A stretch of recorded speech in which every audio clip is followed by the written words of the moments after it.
Being unable to connect with large groups of people in the way that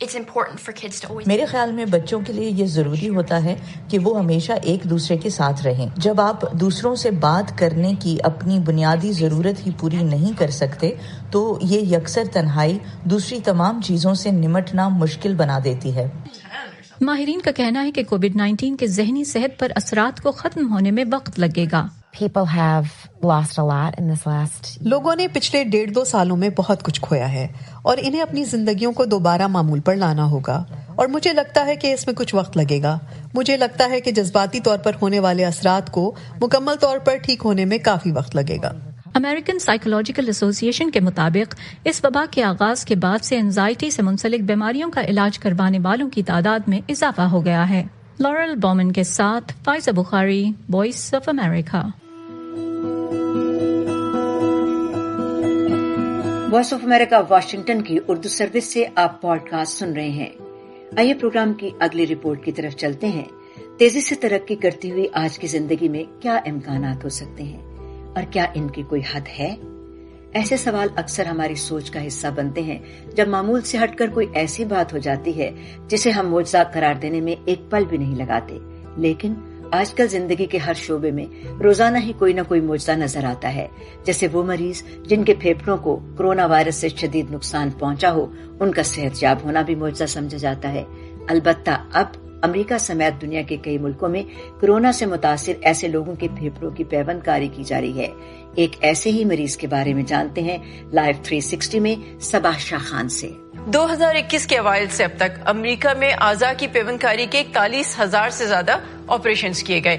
organ procurement and transplantation network کے مطابق امریکہ کی تاریخ میں اتنے عرصے میں اس بڑی تعداد میں آرگنز ٹرانسپلانٹ کبھی نہیں ہوئے. ان تمام ٹرانسپلانٹس میں سے 2,500 سے زیادہ پھیپھڑوں کی پیوند کاری کے کیسز تھے، جن میں سے ہر 10 میں سے ایک لنگ ٹرانسپلانٹ ایسے مریض کا کیا گیا جس کے پھیپھڑے کووڈ سے مستقل طور پر ناکارہ ہو چکے تھے. ایسے مریضوں کا وینٹیلیٹر سے اترنے کا امکان بہت کم ہوتا ہے. جون 2020 میں جب نارتھ ویسٹرن میڈیسن ہاسپٹل کے سرجنز نے امریکہ میں کووڈ کے ایک ایسے ہی مریض میں پہلا ڈبل لنگ ٹرانسپلانٹ کیا تو پھیپھڑوں کی پیوند کاری ان مریضوں کی جان بچانے کا آخری طریقہ بن گیا. صرف امریکہ میں ہی نہیں بلکہ یورپ اور ایشیائی ممالک چین، جاپان، کوریا اور انڈیا میں بھی کووڈ کے مریضوں میں پھیپھڑوں کی پیوند کاری کی جا رہی ہے. اور آج ہم آپ کو ملوا رہے ہیں کووڈ کے ایک ایسے ہی مریض سے جنہیں پھیپھڑوں کے نئے جوڑے کی صورت میں ایک نئی زندگی ملی ہے. ڈاکٹر خلیل مصری مشیگن میں کارڈیالوجسٹ ہیں. وبا کے ان سالوں میں جہاں انہوں نے موت کو قریب سے دیکھا، وہیں گزشتہ سال ان کے لیے شکر گزاری کا بھی باعث بنا. میں تمام اسپتالوں میں تقریباً 230 دن داخل رہا. 2019 میں انہیں کووڈ ہوا، جس کے بعد انہیں دونوں پھیپھڑوں کی پیوند کاری کی ضرورت پڑی. اس سوتی جاگتی حالت میں میں جانتا تھا کہ مجھے ذہنی طور پر مضبوط رہنا ہے. ڈاکٹر مصری کو کووڈ فرنٹ لائنز پر کام کرتے ہوئے ویکسین لگوانے سے پہلے ہوا اور پھر وائرس ان کے جسم میں اس تیزی سے پھیلا کہ انہوں نے خود کو ICU میں پایا. ان کی بگڑتی ہوئی حالت کو دیکھتے ہوئے ان کے گھر والے انہیں مشیگن سے کلیولینڈ میں واقع کلیولینڈ کلینک لے آئے. ان کے پھیپھڑے مکمل طور پر کام کرنا بند کر چکے تھے، لو بلڈ پریشر بھی تھا اور اس کے ساتھ ہی انہیں انفیکشنز بھی ہو گئے تھے. ہماری ترجیح ڈیمیج کنٹرول کرنا تھی، انہیں زندہ رکھنا اور ان کے مسائل کو کم کرنے کی کوشش کرنا جو بنیادی طور پر بیک وقت انہیں پیش آ رہے تھے. کلیولینڈ کلینک سے وابستہ ڈاکٹر جیمز یون پھیپھڑوں کی پیوند کاری کے ماہر ہیں. ایک طویل مرحلہ تھا. وہ اتنے بیمار تھے کہ ان کے لیے ٹرانسپلانٹ پر غور تک نہیں کیا جا سکتا تھا، اور جب ان کو ہوش آیا اور ہم انہیں درپیش کچھ دوسرے مسائل پر قابو پانے میں کامیاب ہو گئے اور ہم ان کی جسمانی برداشت اور غذائیت کو اتنا بڑھانے میں کامیاب ہو گئے کہ ٹرانسپلانٹ کا امکان پیدا ہوا، کیونکہ انہوں نے کئی رکاوٹوں کو عبور کر لیا تھا اور حقیقت میں اتنے مضبوط ہو گئے تھے کہ ممکنہ آپریشن کی شدت جسمانی طور پر برداشت کر سکیں.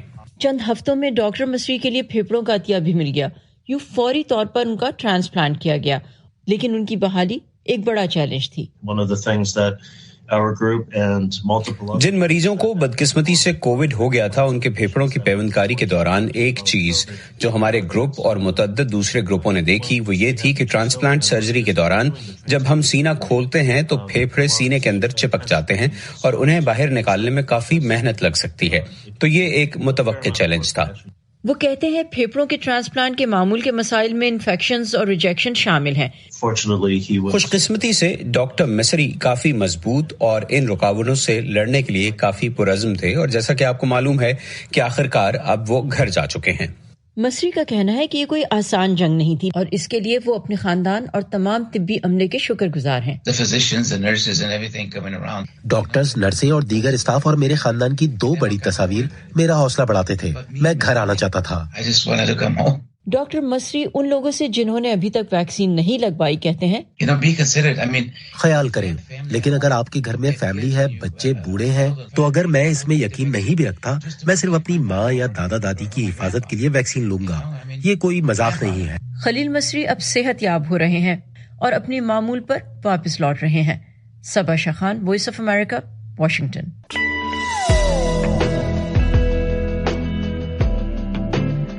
وائس آف امریکہ اردو کے پوڈ کاسٹ سماعت فرمائیے. دلچسپ معلومات، ماضی کی یادیں اور نت نئے موضوعات پر اس سلسلے میں ہمارے ساتھ شریک رہنے کے لیے آپ اپنے فون کی iTunes، گوگل پوڈ کاسٹ اور اسپوٹیفائی پر VOA اردو کا پوڈ کاسٹ سبسکرائب کیجیے.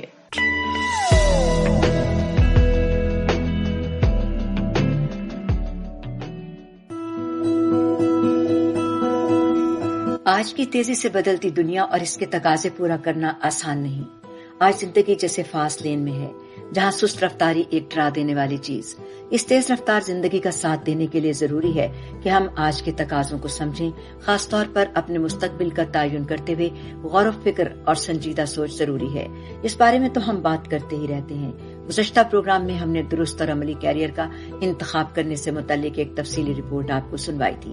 آئیے آج بتاتے ہیں ایک ایسے کیریئر کے بارے میں جو آپ کے لیے بہترین ثابت ہو سکتا ہے.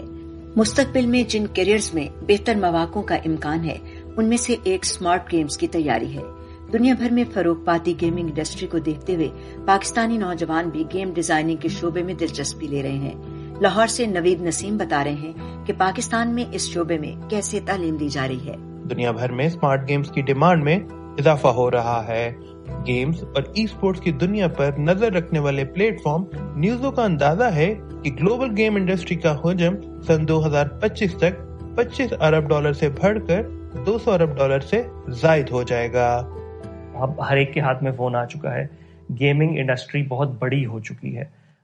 کچھ ایریاز میں تو یہ کہ وہ انٹرٹینمنٹ انڈسٹری کو بھی اوورٹیک کر چکی ہے. دونوں اس طریقے سے مل گئی ہیں کہ بہت مشکل بتانا ہے یہ چیز کہ کس فرینچائز کی فلم کہاں ختم ہوتی ہے اور گیم کہاں سے شروع ہوتی ہے، یا کون سی فرینچائز گیم سے شروع ہوئی تھی اور اینڈ پہ فلم بن گئی. جو پینڈیمک ہے اس نے بہت زیادہ ایکسپیڈائٹ کیا. اس کی ریزن یہ ہے کہ گیمنگ انڈسٹری جو ہے وہ پوری دنیا میں بہت بوم کیا اس نے، اور وہ ہمیں بہت ایکسائٹنگ لگا. اور پاکستان کے اندر اسپیسیفکلی میرے لیے بھی بہت ایکسائٹنگ چیز تھی یہ دیکھنا کہ کچھ گیمز جو تھی اسپیسیفکلی انہوں نے بہت پرفارم کیا.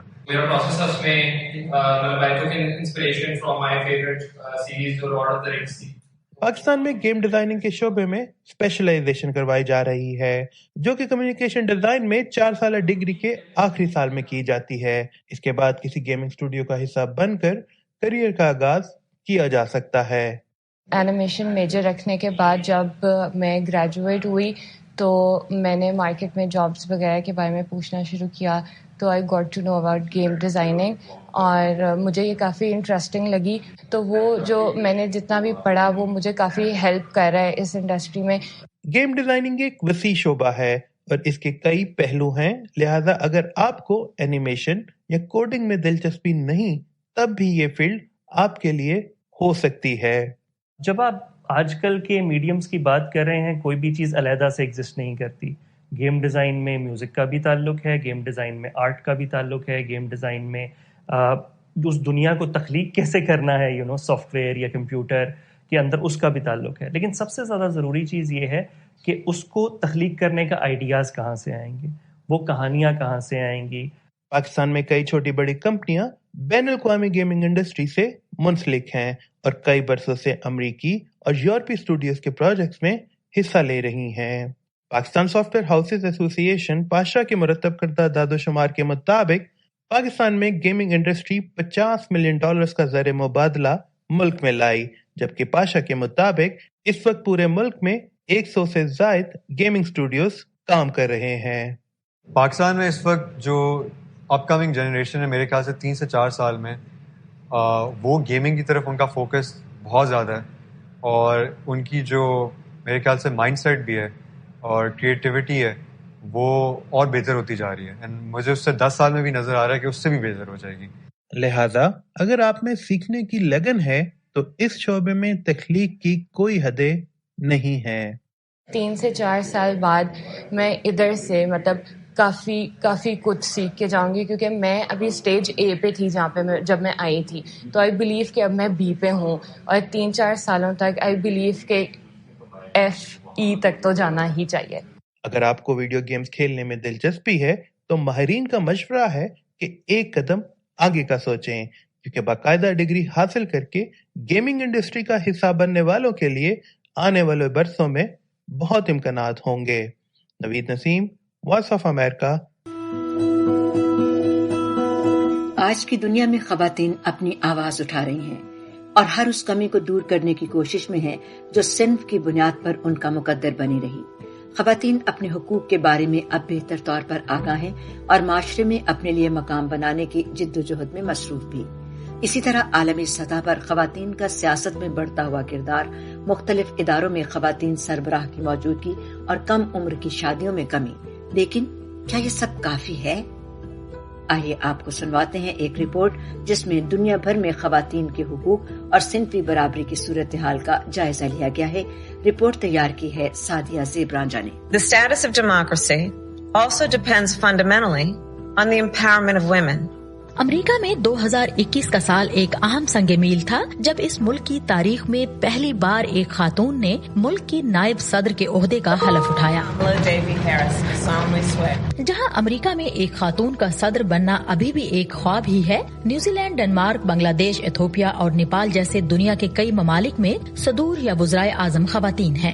تاہم ہیومن رائٹس واچ سے منسلک مکرینا سائز سمجھتی ہیں کہ صنفی برابری کا خواب پورا ہونے کی راہ میں ابھی بہت سی اور منازل طے ہونا باقی ہیں۔ سیاست و مختلف اداروں کے سربراہ کی حیثیت سے اب ہمیں زیادہ خواتین نظر آ رہی ہیں، لیکن مسئلہ یہ ہے کہ یہ تعداد اب بھی بہت کم ہے، اور وہ خواتین جو اس مقام تک پہنچی ہیں اس بات کی عکاسی نہیں کرتی کہ ہم نے بطور خواتین اپنا مقصد پا لیا ہے۔ خواتین بنیادی انسانی حقوق کے لیے اب بھی جدوجہد کر رہی ہیں، اور یہ کسی ایک ملک کی بات نہیں بلکہ ایک عالمی مسئلہ ہے۔ براعظم افریقہ کی نصف آبادی خواتین پر مشتمل ہے۔ افریقی ملکوں میں خواتین کے حقوق کے لیے کام کرنے والے غیر سرکاری ادارے مرسی بیانڈ بارڈرز کی سربراہ میرلین سمجھتی ہیں کہ خواتین کے حقوق کی جانب بعض مغربی ملکوں میں نظر آنے والی پیش رفت اس بات کا ثبوت نہیں ہے کہ صورتحال ہر جگہ بہتری کی جانب گئی ہے۔ تیسری دنیا کے ملکوں میں خواتین کو بنیادی حقوق تک بھی رسائی حاصل نہیں۔ ہم افریقی ملکوں میں کام کرتے ہیں جہاں لڑکیوں کی اسمگلنگ، جسم فروشی اور کم عمری کی شادیاں اب بھی عام سی بات ہے۔ اقوام متحدہ کی رپورٹ کے مطابق ان ممالک میں جن کی سربراہی خواتین کے ہاتھ میں تھی، وبا سے نمٹنے اور صحت پر اور سماجی اور معاشی سطح پر اس کے اثرات سے نمٹنے کے لیے زیادہ مؤثر اور کامیاب اقدامات سامنے آئے۔ تاہم اس میں یہ بھی کہا گیا ہے کہ عالمی سطح پر 2021 نے خواتین کو غیر متناسب اور شدید طور پر متاثر کیا۔ COVID-19 has really affected the lives of women and girls. عالمی وبا نے خواتین کی صحت کو تو متاثر کیا ہی، لیکن ان کے خلاف گھریلو تشدد میں بھی بہت اضافہ ہوا۔